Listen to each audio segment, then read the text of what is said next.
Hi, I'm Glen Howard. I'm president of the Jamestown Foundation. We have a new addition to Jamestown recently with the creation of the Stealth War website, stealthwar.org.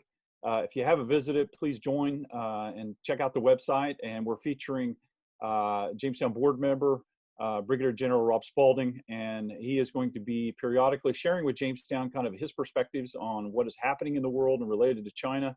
Tentatively, we're calling this Rob Spalding's Stealth War Flyover, and we're going to try to present the larger perspective to what's happening. And we're posting this to Stealth War website, so we encourage everyone to really, check it out.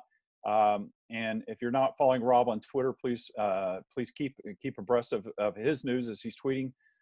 Rob, thanks for coming today. We've got a lot of things going on with China. I just want to get your short take on this.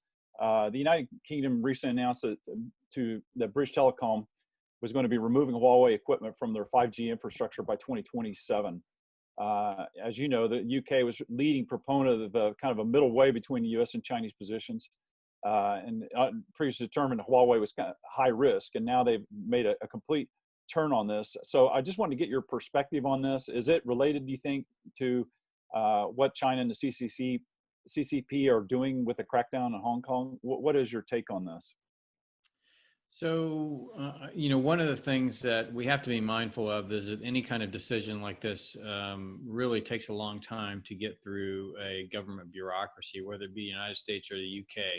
I think what hasn't been previously reported very well upon is the, almost constant diplomatic effort made by our State Department and the National Security Council to try to convince our allies and partners that bringing the Chinese Communist Party led China into international order actually has led to the erosion of principles like free trade and rule of law and democracy and human rights and civil liberties, and that we needed to do a much better job of working together as democracies, both to protect our societies, but also to invest the fruits of those democracies, innovation, technology, talent, and capital, back into those societies so they could continue to grow and prosper, and in doing so create a beacon for the rest of the world. Because what China has become is a beacon for the rest of the world, particularly the emerging market economies, but also some of the democracies, that says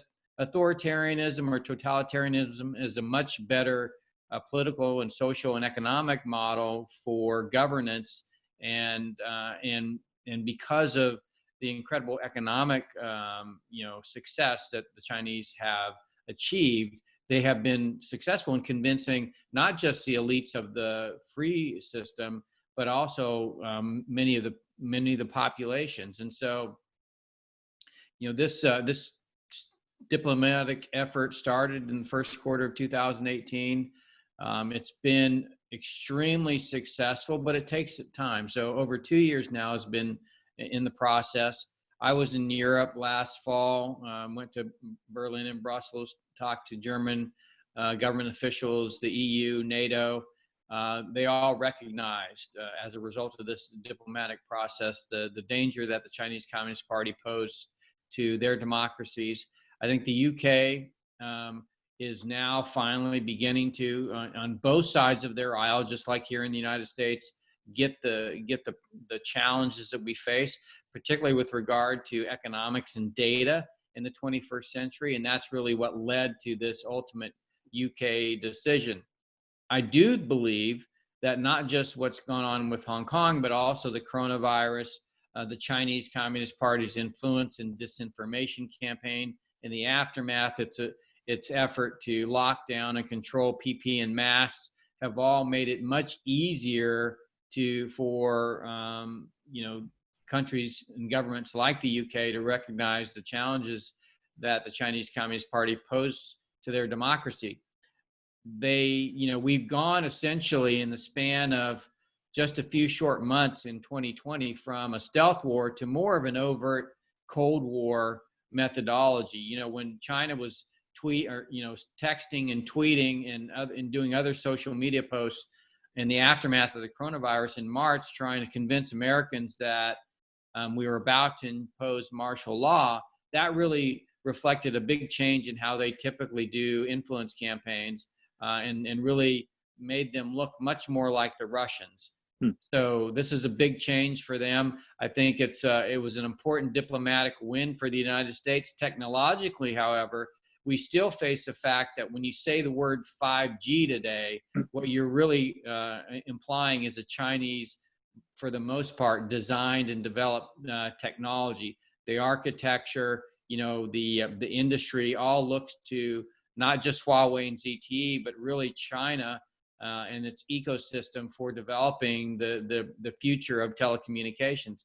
That is unsatisfactory for democracies, and is really going to lead to nothing but failure for democracies in terms of protecting the data and preventing influence of their society. So it's something that still has to be done. It's going to take years for the UK to replace their network. For British Telecom is all Huawei. They, over 15 years ago, went to Huawei. So they have to basically build a new network. And that's not going to be easy. It's not going to be cheap, but it is necessary for their democracy. Rob, do you think that this is going to, what would be the British impact on the rest of Europe? Do you think that this will put additional pressure on Germany, which is debating this, so far has been resisting efforts to kick out Huawei? Where do you think this is going to go on the impact on the rest of Europe by Britain's decision? Well, Germany was already trying to figure out how they thread the needle, how they prevent or keep from angering China. So not deliberately saying, hey, we're going to ban Huawei, but essentially creating a series of technical standards that, ended up that was the end result. The problem with that is the technical standards, for the most part, for 5G have been mostly dominated by China. So I think they were struggling with that. I'm not sure if the UK will, push Germany over the edge, but I can tell you that if you go around the world today, there's much more of the developed economies and democracies that are deciding not to go with Huawei than there are that are.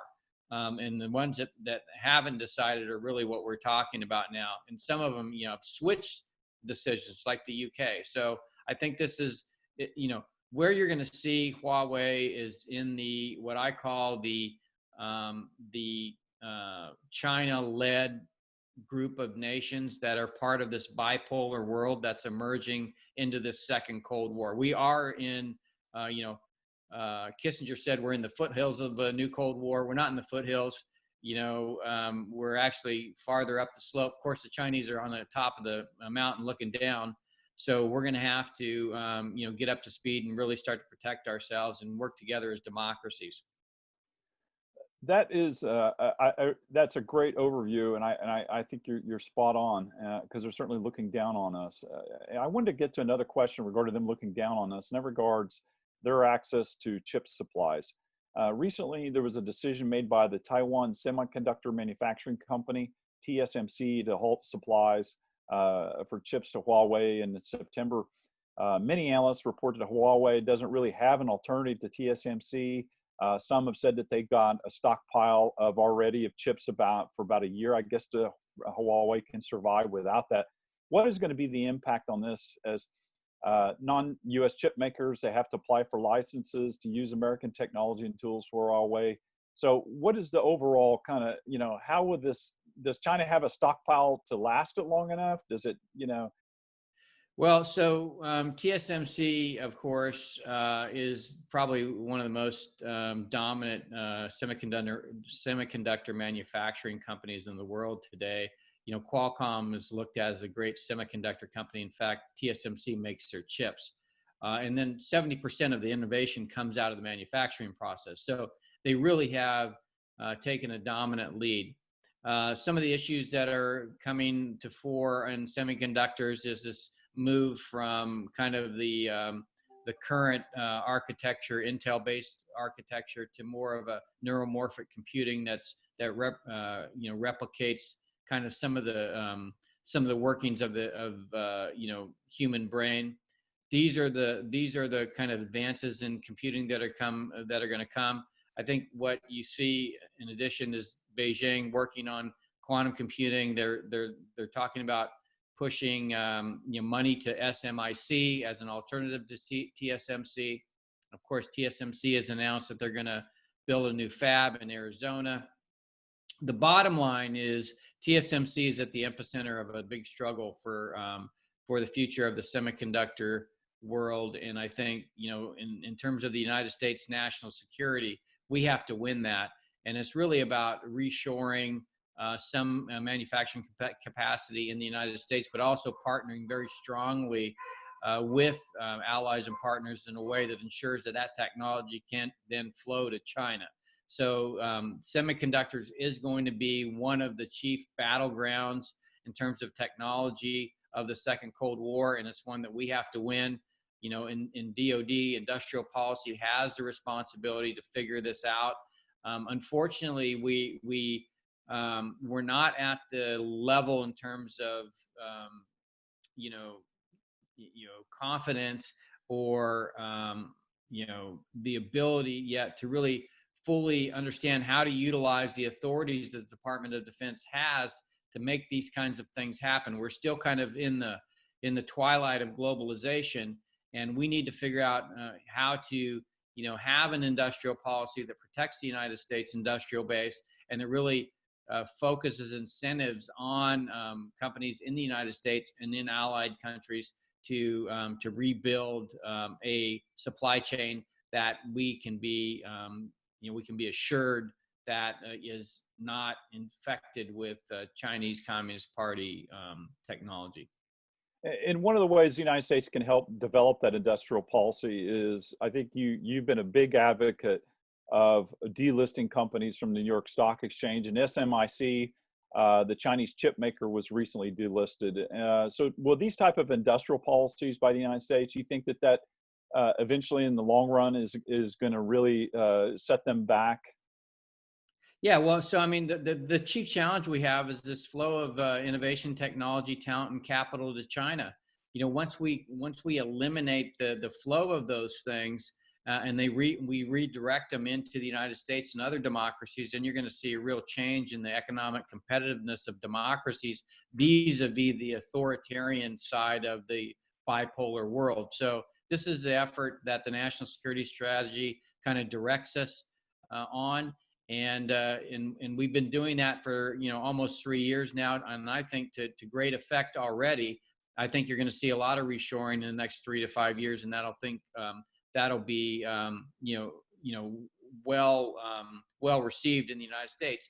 I think we just need to get better at implementing the existing authorities that the Department of Defense has to reinvigorate the U.S. Industrial base. Yeah, I think you're totally, and that was something when you worked at the Pentagon, you were, and you wrote about in your book, for the Joint Chiefs of Staff, you prepared and tried to advocate for this idea of developing an industrial policy.